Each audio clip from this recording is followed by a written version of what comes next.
Good morning. Now we are going to discuss about the introduction to transmission lines.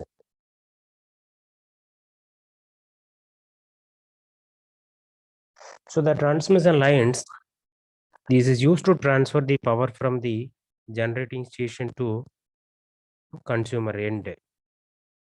So normally the transmission line will be modeled in pi model or T model. It is will be denoted as a one two-port networks. The two-port network means it is a network have two pair of terminals.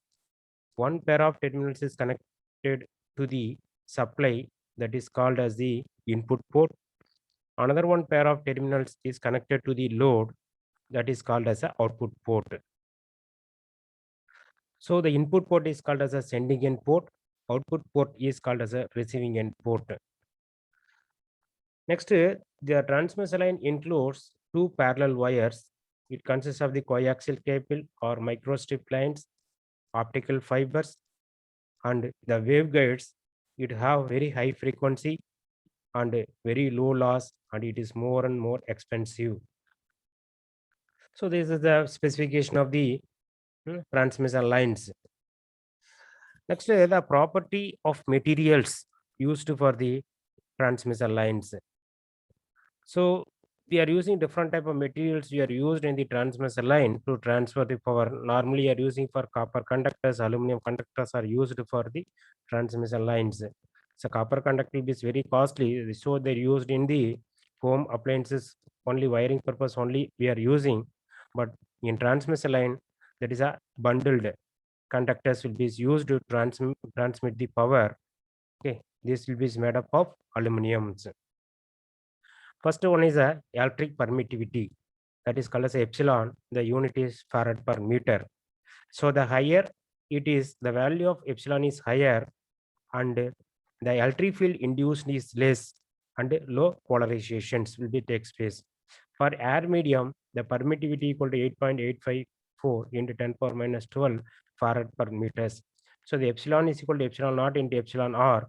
Epsilon naught is equal to absolute permittivity. Epsilon r is equal to relative permeability. So the magnetic permeability is called as a nu Henry per meter. For air medium, that is equal to 4 pi into 10 power minus 7 Henry per meter. Higher value, it will give the more retention of magnetic property can be experienced in the materials after removing the magnetic field intensity. For ferromagnetic materials, for example, nickel and cobalt, if diamagnetic materials, for example, is gold, and paramagnetic material, for example, is air, for air medium, mu r is equal to 1. So the conductivity, the unit of conductivity is Siemens per meter. Sigma is equal to 1 for perfect conductor, sigma equal to 0 for perfect dielectrics. So normally the magnetic material is classified into three types. One is called as a diamagnetic, paramagnetic, and ferromagnetics. Next, the ferromagnetic materials, examples nickel, cobalt, and pure iron. So these materials will be have one property, that is a retaining property of the magnetic materials. Whenever the MMF will be applied across or current is flowing through these conductors, so they have some magnetic energy will be stored within it. If the permeability is very high, the retaining property of the magnetic energy is also more. In this type of materials, they have free electrons in the outer orbit. When MMF will be applied, so these electrons, that is called as a free electrons. These electrons will be starts to move around in the outer orbits. So this will give the polarization of the atoms in the materials. Okay. Next to the diamagnetic materials, example is a gold. This is a non-magnetic materials composed of atoms which have no net magnetic moments. So this type of materials does not have any magnetic moment whenever we are applying the MMF. So all the orbital cells are filled, and there is no unpaired electrons.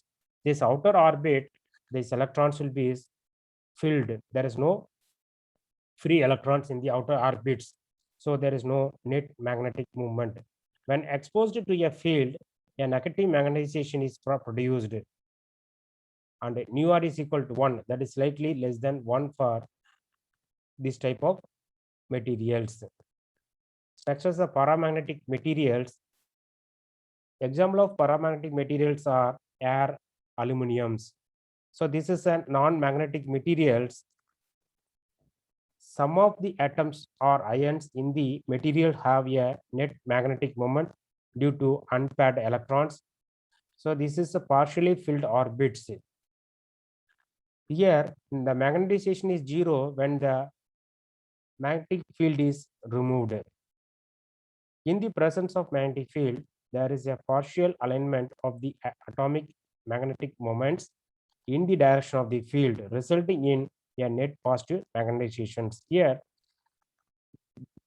before we are applying the MMF to the materials, there is no magnetic field within it. The magnetic moment is equal to 0. When you are applying the MMF, they have partial movement in the atoms. Due to that, they have polarizations. Due to that polarizations, the energy will be transferred. That is, the energy will be transferred from the one medium to the another mediums.